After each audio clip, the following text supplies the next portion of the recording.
आहे बाई ही तर नवीनच दिसते. अहो मी नवरदेवची आत्या आहे. हा मोठी आत्या आहे मी नवरदेवची. हे लग्न मॅच जमून आणले सगळं. हे मॅच दाखवलं होतं यांना. हा मी मध्यस्थी करेल. आणि तुम्ही नोकरी करता का? नाही नाही आम्ही काही नोकरी विक्री नाही करीत काही. मी घरीच असते. देवाच्या कृपेने आम्हाला सगळं चांगलं आहे. नोकरी करायची गरजच नाही. घरीच असतो आमचं लई चांगलं. आता चल एक फोटो काढून घेऊ. चल फोटो काढायचा थांब. मी पैसे राहू द्या बाई इथं दर्शक. मी फोटो काढून घेतो. हत्ते नाही मोठी हत्ते ना दिसलं पाहिजे नाही सगळं. कुठं काढायचे फोटो? येतात अंबर. हा काढ. हे दिसतं ना चांगलं. हे दिसतं ना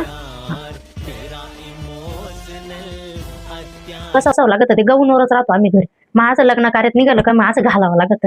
हा म्हणून दुसरं काही नाही. परा इकडे. अरे इकडे आहे काय हे असे कार्टे असे ऐकतेच नाही हो मोठ्या माणसांचं. हा ना बरं इकडे ये. इकडे इकडे जेवला का तू? हा चांगलं होतं का जेवण? बरं मग एक काम कर. ते तिथं आहे ना आमची इमलबाई बसेल. तिला आवाज दे. आत्याने बोलवलं तुम्हाला. आवाज दे तिचा. मला ना आमची इमलबाई नसली का मला करमतच नाही. मला तिची लई सवय होईल पहिल्यापासून. मला अजिबात करमत नाही ती नसली का. कम बसली होती तिकडं. नशिबान दिसतं बरं का. जमलं बाई माझ्या भाच्याचं एकदाच. लय दिवसाचा राखडला होता तो. बाई मला लय हाऊस माझ्या भाच्याच्या लग्नाची. लय हाऊस. सगळं माझ्या हातात आहे इथं. माझ्या शब्दा पुढं कुणीच जात नाही. सगळं मला विचारून हे स्थळ सुद्धा मॅच आणले. जमेल सुद्धा मॅच आहे. नवरीला काय करायचं काय नाही सगळं मला दाखवूनच करेल हिने.